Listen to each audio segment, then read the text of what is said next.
thank God we got a good defense. Yeah, no kidding. As we welcome in Dolphins reporter Cameron Wolfe. So, Cameron, I mean, we're looking at, you could be covering a playoff team here. Didn't learn a ton about Tua yesterday, first quarterback to win his debut with fewer than 100 yards passing and 20 attempts since Donovan McNabb did it in 1999. But what was the reaction to his performance? They have another NFC West team coming up, the Cardinals, on Sunday.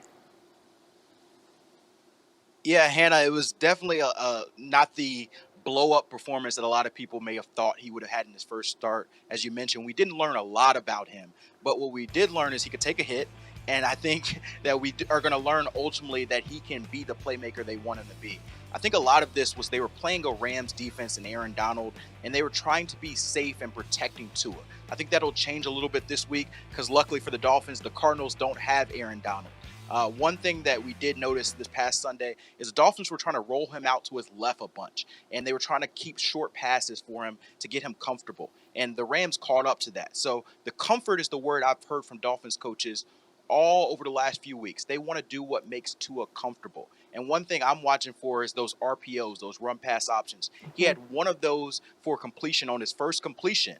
But we didn't see much of those the rest of the game. I think that'll change starting this week against the Cardinals, a team that, they may be able to have a little bit more success using Tua's athleticism. Yeah, I mean, you want to make it comfortable, but you don't want to be predictable, obviously. So let's go to the other side of the ball and the real challenge for that Dolphins defense, which looked terrific yesterday. 4 turnovers from Jared Goff. So now Miami, which has the #1 defense in points allowed this season, woohoo, they have the challenge of facing just the insanely fast Kyler Murray. And that Cardinals team is averaging 29 points a game. So walk me through this and what that kind of challenge is going to look like next week.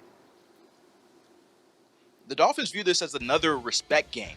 Eric Rowe Sunday said they heard all last week, Rams defense this, Rams defense that. And they said they should be worrying about our defense. And after Sunday's performance, I think a lot more teams are going to be worrying about their defense. They have a really good scheme there with Brian Flores, and they have some players that are trying to earn their name there. So Kyler Murray's another challenge. He's one of their better quarterbacks they played this week. So like I said, a respect game for a really good offense. One thing that they should watch for is Kyler Murray's